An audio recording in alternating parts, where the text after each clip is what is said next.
To gas will be evolve as a product of electrolysis. ठीक है, तो electrolysis कैसा होता है बेटा, ऐसा होता है। ठीक है, an aqueous solution of AgNO3 using silver electrodes.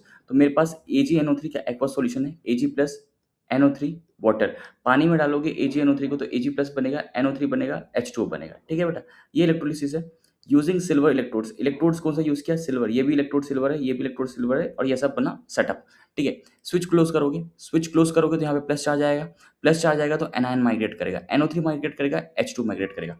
यही यही सोचा आपने, लेकिन बेटा आपने गलत सोचा, क्योंकि यहाँ पे जो Ag है, Ag जो इलेक्ट्रोड्स है, ये एक्टिव इलेक्ट्रोड्स है, ये इनर्ट नहीं है, एक्टिव है। एक्टिव का मतलब क्या होगा बेटा, ये Ag ही अपना क्या करेगा, ऑक्सीडेशन कर देगा, Ag प्लस कन्वर्ट करेगा इलेक्ट्रॉन में, ये Ag अपने आप को Ag प्लस में कन्वर्ट करने लगेगा, इसी का ऑक्सीडेशन होगा। अब ये Ag प्लस बेटा इस तरफ मूव करके कैथोड में मूव करेगा, यही Ag प्लस मूव करता है, इलेक्ट्रॉन एक्सेप्ट करके Ag बनाता है। तो अगर इलेक्ट्रोड्स आपके एक्टिव हैं तो उसी का ही ऑक्सीडेशन होगा और उसी का ही क्या होगा, रिडक्शन होगा। होपफुली आपको समझ में आ गया होगा। तो ये तो O2 गैस नहीं दे सकता। An aqueous solution of AgNO3 using platinum electrodes. अच्छा, अब इलेक्ट्रोड चेंज करता हूं, प्लेटिनम। प्लेटिनम जो होता है मेरे भाई वो इनर्ट इलेक्ट्रोड्स होता है। इनर्ट मतलब रिएक्शन में पार्टिसिपेट नहीं करेगा। ये एनोड हुआ, ये कैथोड हुआ, आपने स्विच क्लोज किया, यहाँ पे प्लस चार्ज आया, यहाँ पे माइनस चार्ज आया। मेरे भाई एक्वस सॉल्यूशन है AgNO3 का, तो Ag plus NO3 minus water, यही होगा।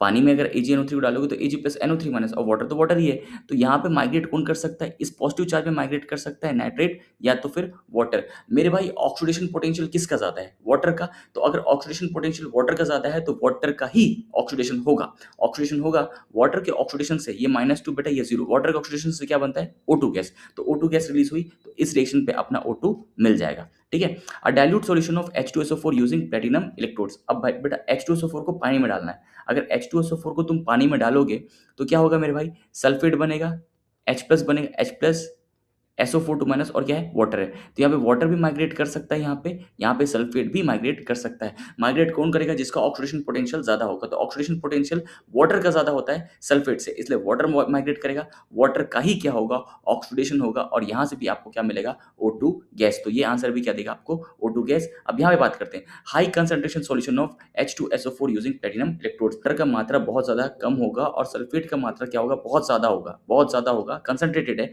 इसलिए वाटर सल्फेट ही मूव करेगा, वाटर मूव नहीं कर पाएगा due to high concentration of sulphate and over potential. ये पढ़ रखा तो अच्छी बात है, नहीं पढ़ रखा तो छोड़ो। Sulphate will migrate to anode, sulphate migrate करेगा एनोड पे, और सल्फेट ही ऑक्सीडाइज होगा H2OH 2 माइनस में, पेरोक्सो डाइसल्फेट में। तो बेटा ये आंसर भी आपका क्या हो गया, गलत हो गया। Answer should be B and C।